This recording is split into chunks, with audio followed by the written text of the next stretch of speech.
अध्यक्ष जी, ये है बार बार, ये है वास्तविकता, पीछे के लोग बैठ जाएं। ये भाग गए बार बार। ये है सच्चाई।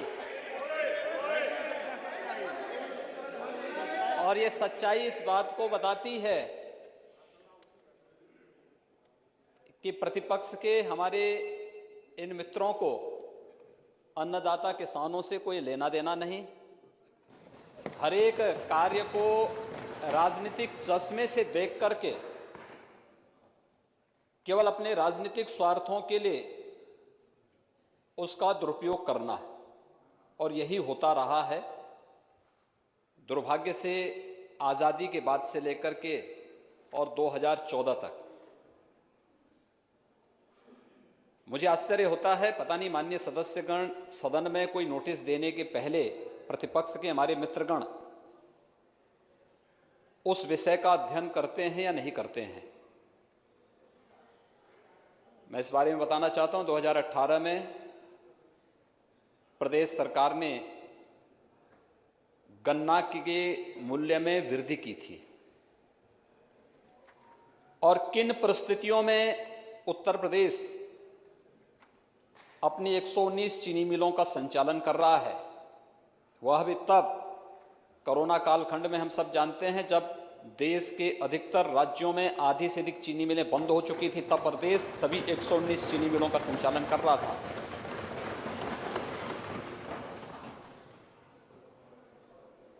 अगर 2004 से लेकर के 2017 के बीच में गन्ना मूल्य के पूरे भुगतान को जोड़ लिया जाए, महोदय 13 से 14 वर्ष का गन्ना मूल्य का भुगतान जितना नहीं हुआ उतना पिछले 3.5 वर्ष के अंदर हमारी सरकार ने गन्ना किसानों के खातों में सीधे भेजने का कार्य किया है।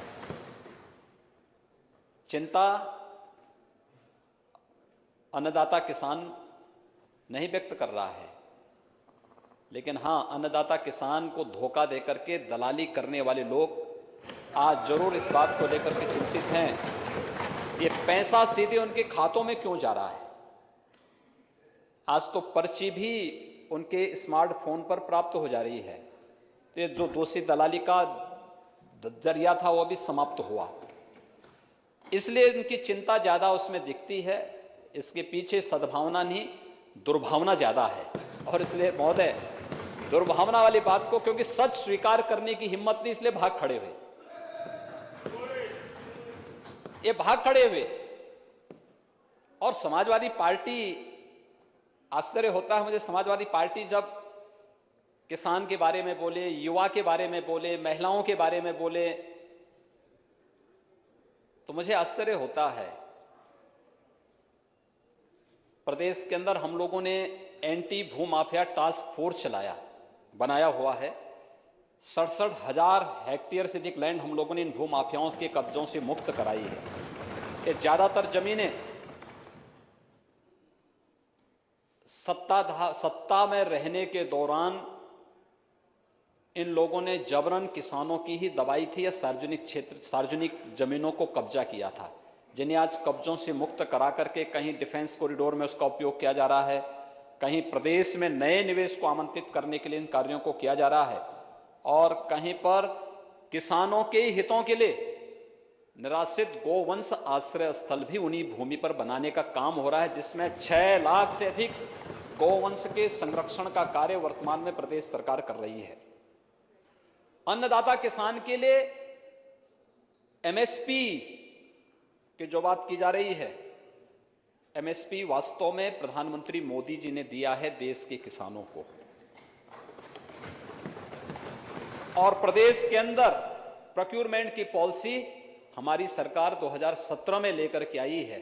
नहीं तो 2003 से लेकर के 2017 के बीच में आप देखेंगे 3 लाख, 5 लाख, 6 लाख कुंटल तक ही प्रोक्योरमेंट होता था। इस वर्ष धान के क्रय की आप बात कर रहे हैं, कोरोना के बावजूद 66 लाख मीट्रिक टन धान का क्रय इस बार एमएसपी के आधार पर धान के किसानों से किया गया। चीनी मिलें हमारी संचालित चल रही हैं, चीनी मिल ही नहीं, खांडसारी के लाइसेंस भी फ्री कर दिए गए, ऑनलाइन उनको सभी लाइसेंस मिलेंगे। ये सब किसानों के हितों को ध्यान में रख करके सारी कार्रवाई सरकार ने की।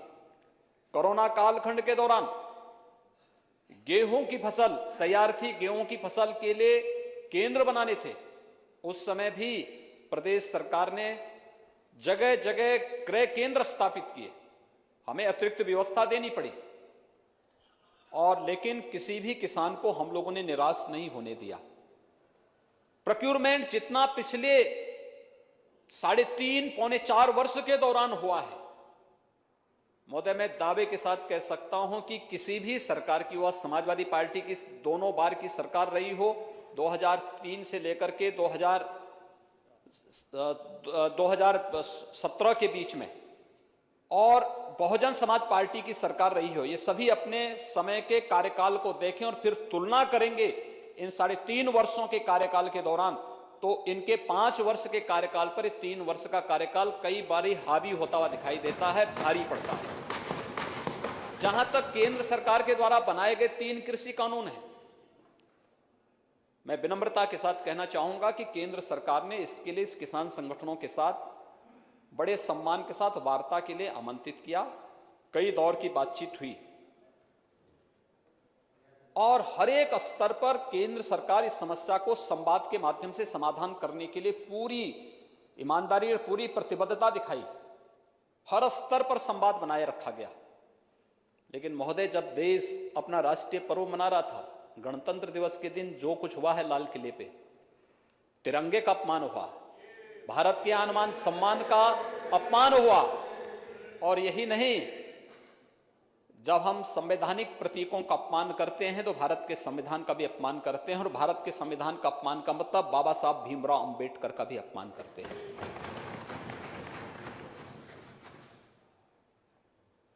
कौन वे लोग हैं जो इस आंदोलन की आड़ में आकर के भारत की छवि को देश के अंदर भी और दुनिया के अंदर भी खराब करने का प्रयास कर रहे हैं? क्या ये साजिश नहीं?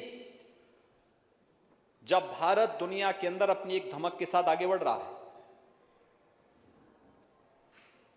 दुनिया के अंदर भारत एकमात्र देश है जिसने 2 कोरोना के वैक्सीन बनाए हैं, लॉन्च किए हैं, न केवल अपने देशवासियों को दे रहा है बल्कि दुनिया के अपने मित्र देशों को भी पहुंचाने का कार्य कर रहा है। वह दिन आप भूले नहीं होंगे जब भारत की वैक्सीन ब्राजील जाती है तो ब्राजील के राष्ट्रपति जी ने संजीवनी बूटी से उसकी तुलना की कि जैसे हनुमान जी संजीवनी बूटी लेकर के आए थे लक्ष्मण जी का प्राण बचाने के लिए, ऐसे ही ये कोरोना वैक्सीन जो भारत ने विकसित की है, ये हमारे देशवासियों के लिए संजीवनी बूटी का कार्य करेगी।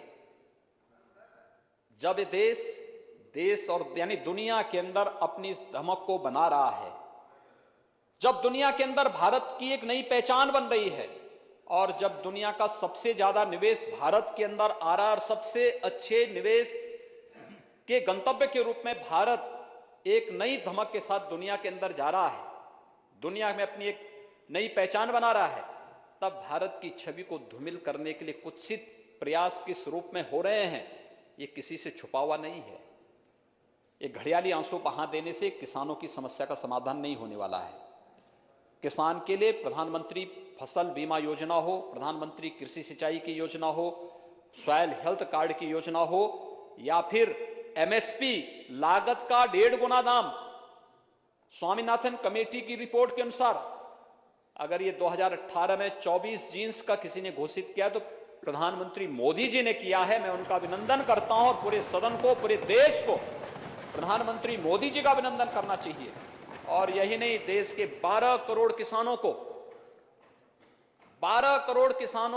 प्रधानमंत्री किसान सम्मान निधि का लाभ भी देने का काम, 6,000 रुपए सालाना देने का काम किसी ने किया है तो प्रधानमंत्री मोदी जी ने किया है। किसानों के हित के लिए इतने बड़े बड़े काम हो रहे हैं। ये 3 कृषि कानून भी उसी श्रृंखला का हिस्सा है। मैं केवल एक उदाहरण आपके सामने देना चाहता हूं। उसमें से एक कानून है मंडी से संबंधित, एपीएमसी एक्ट। ये मंडी की बाध्यता को समाप्त करता है। मैं किसान हूं, अगर मेरी मर्जी आएगी मैं मंडी समिति में जाऊंगा, और मेरी मर्जी आती है कि मैं मंडी में नहीं जाना चाहता तो कहीं भी मैं अपनी उपज को बेच सकता, अपने खेत में, अपने खलिहान में, या फिर मुझे लगता है कि यूपी में अच्छा दाम नहीं मिल रहा है, मुझे यूपी के बाहर अच्छा दाम मिलेगा, मैं लेके जाऊंगा, मेरी उपज पर कोई टैक्स नहीं लगेगा। ये गारंटी देश के किसानों को ये कानून देता है। लेकिन जो बीच के दलाल हैं उनको बुरा लग रहा है। ये लाभ किसान को क्यों मिलेगा? ये लाभ किसान को क्यों देने का प्रयास हो रहा है? एक छोटा सा उदाहरण मैं देता हूं। अभी 1.5 महीने पहले मेरे पास उद्यान विभाग ने एक कार्यक्रम के लिए मुझसे अनुरोध किया कि एक स्ट्रॉबेरी फेस्टिवल है झांसी में, इसका उद्घाटन करना है। महोदय, स्ट्रॉबेरी फेस्टिवल का उद्घाटन मैं वहां पर प्रदेश के अंदर चल रहे इस आंदोलन के कारण मैं वहां फिजिकली उपस्थित नहीं हो पाया, तो मैंने उनसे आग्रह किया कि मैं वर्चुअली इसका उद्घाटन कर लूंगा। उन्होंने कहा हाँ, हम चाहते हैं केवल आप उद्घाटन कर लें। तो मैंने वर्चुअली उद्घाटन किया। बुंदेलखंड में स्ट्रॉबेरी का उत्पादन, एक नया प्रयोग, एक नया अनुभव। आदरणीय प्रधानमंत्री जी ने अपने मन की बात में उसकी चर्चा भी की। मैंने उस परिवार को बुलाया। झांसी में एक चावला सिख परिवार की एक युवती ने पहले घर की छत के ऊपर स्ट्रॉबेरी का उत्पादन शुरू किया और बाद में 1.5 एकड़ खेती में उन्होंने स्ट्रॉबेरी की खेती प्रारंभ की। एक सामान्य किसान जब अपने 1.5 एकड़ खेती में धान या गेहूं की फसल पैदा करता है तो साल में उसको मुश्किल से दोनों फसलों को मिलाकर के हम देखेंगे, अध्यक्ष जी, ये है मान्यवर। ये है वास्तविकता। पीछे के लोग बैठ जाएं। ये भाग गए मान्यवर। ये है सच्चाई। और ये सच्चाई इस बात को बताती है कि प्रतिपक्ष के हमारे इन मित्रों को अन्नदाता किसानों से कोई लेना देना नहीं। हर एक कार्य को राजनीतिक चश्मे से देख करके केवल अपने राजनीतिक स्वार्थों के लिए उसका दुरुपयोग करना है, और यही होता रहा है। दुर्भाग्य से आज़ादी के बाद से लेकर के और 2014 तक मुझे आश्चर्य होता है, पता नहीं माननीय सदस्यगण सदन में कोई नोटिस देने के पहले प्रतिपक्ष के हमारे मित्रगण उस विषय का अध्ययन करते हैं या नहीं करते हैं। मैं इस बारे में बताना चाहता हूं, 2018 में प्रदेश सरकार ने गन्ना के मूल्य में वृद्धि की थी और किन परिस्थितियों में उत्तर प्रदेश अपनी 119 चीनी मिलों का संचालन कर रहा है। वह भी तब कोरोना कालखंड में, हम सब जानते हैं, जब देश के अधिकतर राज्यों में आधी से अधिक चीनी मिलें बंद हो चुकी थी, तब प्रदेश सभी 119 चीनी मिलों का संचालन कर रहा था।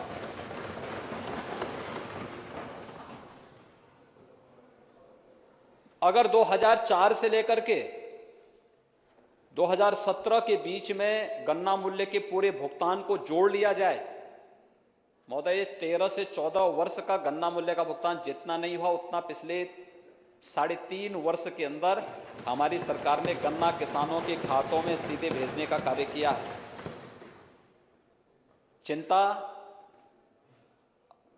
अन्नदाता किसान नहीं व्यक्त कर रहा है, लेकिन हाँ, अन्नदाता किसान को धोखा देकर के दलाली करने वाले लोग आज जरूर इस बात को लेकर के चिंतित हैं, ये पैसा सीधे उनके खातों में क्यों जा रहा है।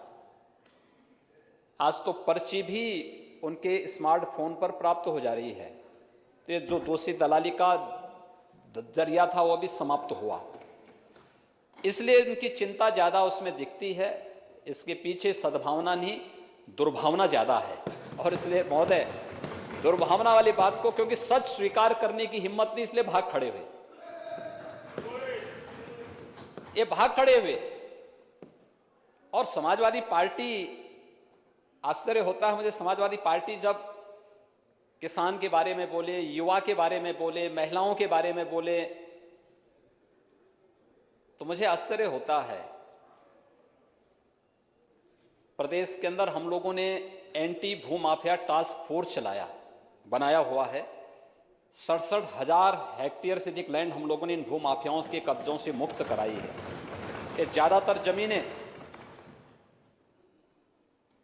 सत्ता में रहने के दौरान इन लोगों ने जबरन किसानों की ही दबाई थी या सार्वजनिक जमीनों को कब्जा किया था, जिन्हें आज कब्जों से मुक्त करा करके कहीं डिफेंस कॉरिडोर में उसका उपयोग किया जा रहा है, कहीं प्रदेश में नए निवेश को आमंत्रित करने के लिए इन कार्यों को किया जा रहा है, और कहीं पर किसानों के हितों के लिए निराश्रित गोवंश आश्रय स्थल भी उन्हीं भूमि पर बनाने का काम हो रहा है, जिसमें 6 लाख से अधिक गोवंश के संरक्षण का कार्य वर्तमान में प्रदेश सरकार कर रही है। अन्नदाता किसान के लिए एमएसपी की जो बात की जा रही है, एमएसपी वास्तव में प्रधानमंत्री मोदी जी ने दिया है देश के किसानों को, और प्रदेश के अंदर प्रोक्योरमेंट की पॉलिसी हमारी सरकार 2017 में लेकर के आई है। नहीं तो 2003 से लेकर के 2017 के बीच में आप देखेंगे 3 लाख, 5 लाख, 6 लाख कुंटल तक ही प्रोक्योरमेंट होता था। इस वर्ष धान के क्रय की आप बात कर रहे हैं, कोरोना के बावजूद 66 लाख मीट्रिक टन धान का क्रय इस बार एमएसपी के आधार पर धान के किसानों से किया गया। चीनी मिलें हमारी संचालित चल रही हैं, चीनी मिली ही नहीं, खांडसारी के लाइसेंस भी फ्री कर दिए गए, ऑनलाइन उनको सभी लाइसेंस मिलेंगे। ये सब किसानों के हितों को ध्यान में रख करके सारी कार्रवाई सरकार ने की। कोरोना कालखंड के दौरान गेहूं की फसल तैयार थी, गेहूं की फसल के लिए केंद्र बनाने थे, उस समय भी प्रदेश सरकार ने जगह जगह क्रय केंद्र स्थापित किए, हमें अतिरिक्त व्यवस्था देनी पड़ी, और लेकिन किसी भी किसान को हम लोगों ने निराश नहीं होने दिया। प्रोक्योरमेंट जितना पिछले 3.5 पौने 4 वर्ष के दौरान हुआ है, महोदय मैं दावे के साथ कह सकता हूं कि किसी भी सरकार की, वह समाजवादी पार्टी की दोनों बार की सरकार रही हो, 2003 से लेकर के 2017 के बीच में, और बहुजन समाज पार्टी की सरकार रही हो, ये सभी अपने समय के कार्यकाल को देखें और फिर तुलना करेंगे इन 3.5 वर्षों के कार्यकाल के दौरान, तो इनके 5 वर्ष के कार्यकाल पर 3 वर्ष का कार्यकाल कई बार हावी होता हुआ दिखाई देता है, भारी पड़ता है। जहां तक केंद्र सरकार के द्वारा बनाए गए 3 कृषि कानून हैं, मैं विनम्रता के साथ कहना चाहूंगा कि केंद्र सरकार ने इसके लिए इस किसान संगठनों के साथ बड़े सम्मान के साथ वार्ता के लिए आमंत्रित किया, कई दौर की बातचीत हुई, और हर एक स्तर पर केंद्र सरकार इस समस्या को संवाद के माध्यम से समाधान करने के लिए पूरी ईमानदारी और पूरी प्रतिबद्धता दिखाई। हर स्तर पर संवाद बनाए रखा गया।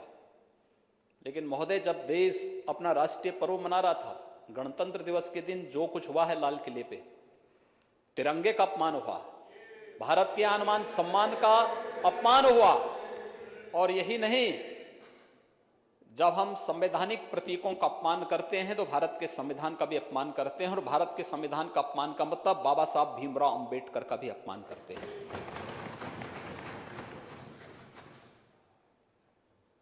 कौन वे लोग हैं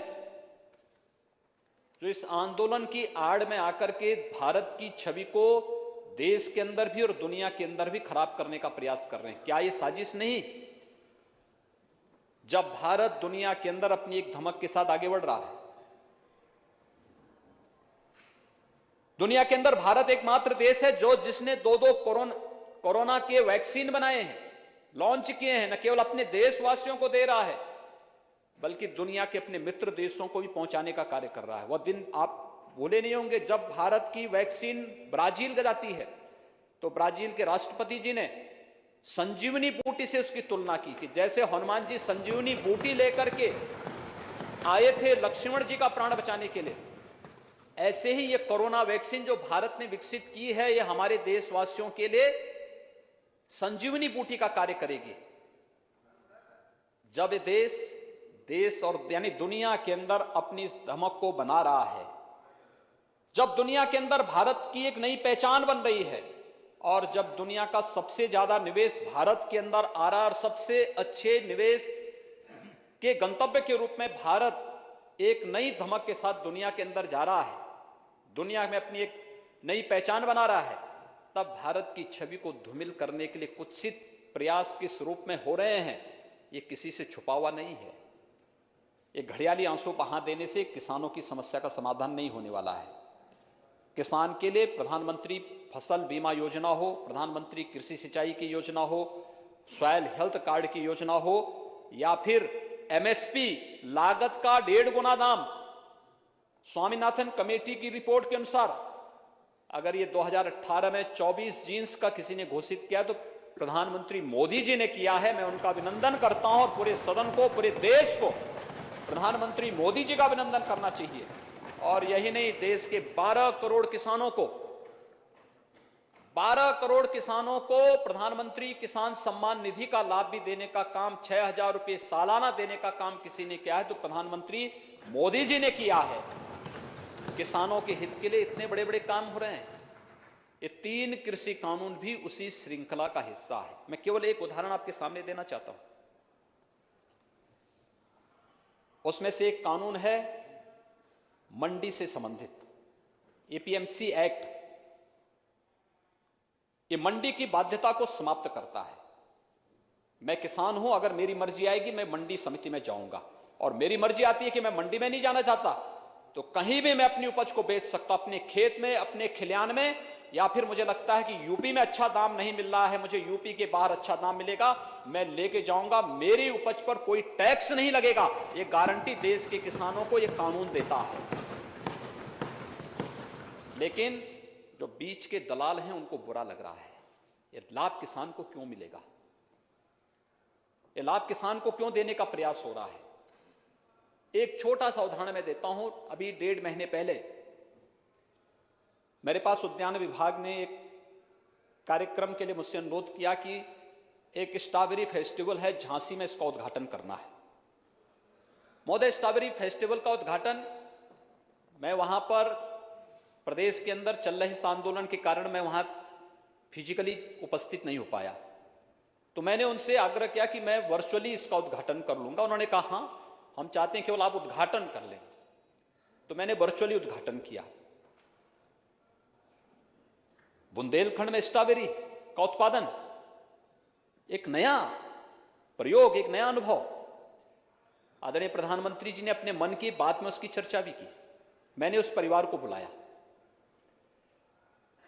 झांसी में एक चावला सिख परिवार की एक युवती ने पहले घर की छत के ऊपर स्ट्रॉबेरी का उत्पादन शुरू किया और बाद में 1.5 एकड़ खेती में उन्होंने स्ट्रॉबेरी की खेती प्रारंभ की। एक सामान्य किसान जब अपने 1.5 एकड़ खेती में धान या गेहूं की फसल पैदा करता है तो साल में उसको मुश्किल से दोनों फसलों को मिलाकर के हम देखेंगे तो कुल उसका लाभ मुश्किल से 30 से 40 हजार रुपए का ही लाभ वो कमा सकता है, इससे ज्यादा नहीं कमा सकता। और 1.5 एकड़ की खेती में इस परिवार ने 4 महीने के अंदर कितना मुनाफा कमाया? 36 लाख का। 36 लाख का। महोदय, यही 36 लाख प्रधानमंत्री मोदी जी हर किसान के जेब में डलवाना चाहते हैं कि जैसा लाभ स्ट्रॉबेरी खेती के माध्यम से एक किसान झांसी के अंदर लाभांश पैदा कर सकता। और वो स्ट्रॉबेरी कहां जा रहा है? कुछ यूपी के मार्केट में, कुछ दिल्ली के मार्केट में, कोई टैक्स नहीं। ये इस कानून ने उस किसान को एक सुरक्षा दी, एक संरक्षण दिया है। और यही बुरा लग रहा है हमारे विपक्ष के मित्रों को जो वॉकआउट करके भाग करके चले गए हैं, जिनको इससे कोई मतलब नहीं, क्योंकि कानून क्या है उनको भी स्वयं मालूम नहीं कानून क्या है, लेकिन बोलना है, विरोध में बोलना है, इसलिए विरोध में बोलेंगे।